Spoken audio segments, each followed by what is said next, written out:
हाजी साहब की गारमेंट्स की फैक्ट्री थी। हाजी साहब सुबह सुबह फैक्ट्री चले जाते और रात भीगने तक काम करते थे।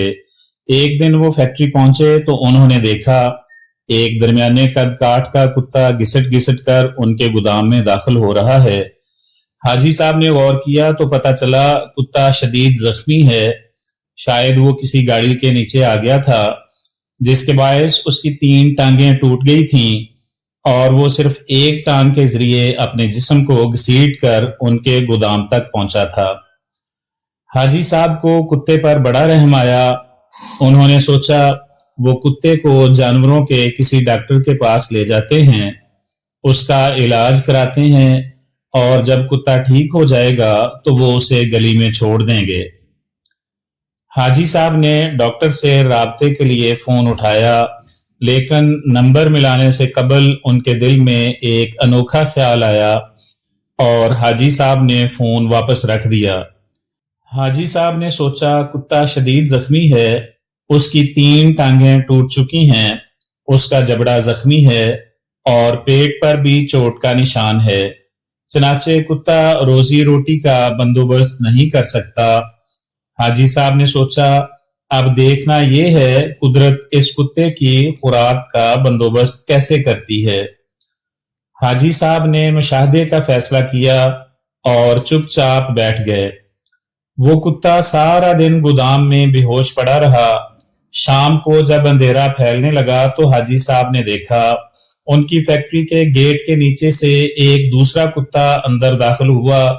कुत्ते के मुंह में एक लंबी सी बोटी थी। कुत्ता छुपता छुपाता गोदाम तक पहुंचा, जख्मी कुत्ते के करीब आया। उसने पांव से जख्मी कुत्ते को जगाया और बोटी उसके मुंह में दे दी। जख्मी कुत्ते का जबड़ा हरकत नहीं कर पा रहा था, चनाचे उसने बोटी वापस उगल दी। सेहतमंद कुत्ते ने बोटी उठाकर अपने मुंह में डाली, बोटी चबाई। जब वो अच्छी तरह नरम हो गई तो उसने बोटी का लुकमा सा बनाकर जख्मी कुत्ते के मुंह में दे दिया। जख्मी कुत्ता बोटी निगल गया। उसके बाद वो कुत्ता गोदाम से बाहर आया। उसने पानी के हौज में अपनी दुम गीली की, वापस गया और दुम जख्मी कुत्ते के मुंह में दे दी। जख्मी कुत्ते ने सेहतमंद कुत्ते की दुम चूस ली। सेहतमंद कुत्ता इस कार्रवाई के बाद इत्मीनान से वापस चला गया।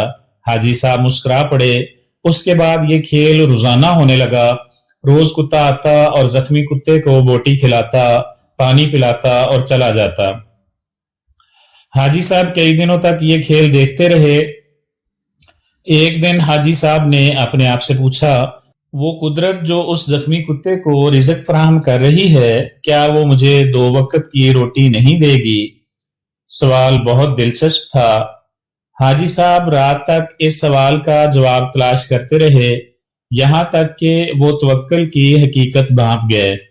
उन्होंने फैक्ट्री अपने भाई के हवाले की और तारकुत दुनिया हो गए।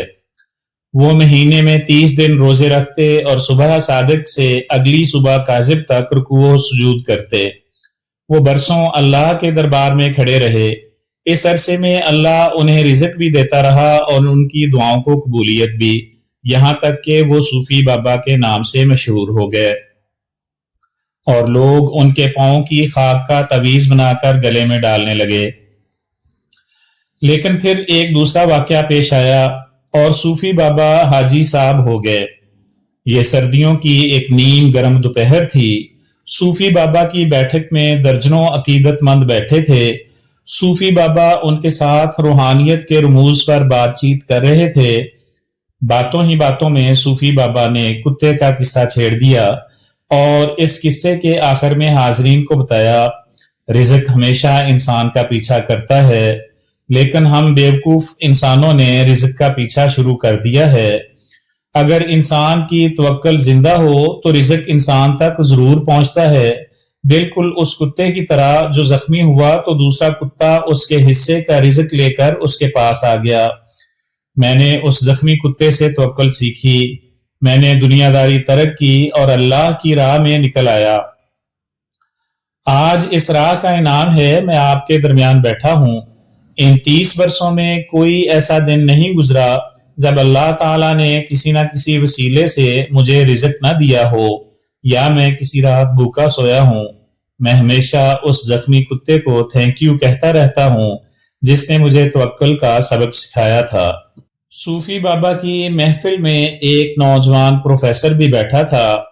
پروفیسر نے جینز پہن رکھی تھی اور اس کے کان میں MP3 کا ایئر فون لگا تھا۔